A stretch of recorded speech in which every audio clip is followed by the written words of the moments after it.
haala ulfaataa keessa taa'ee ija koo fannoo keerra kaa'ee gargaara kee na yaachisa akkasumaan na gammachiisa haala rakkisaa keessa taa'ee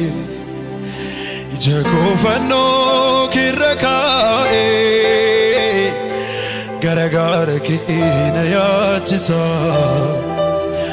akkasumaan na gammachiisa afurri Waaqayyoo afura nagaati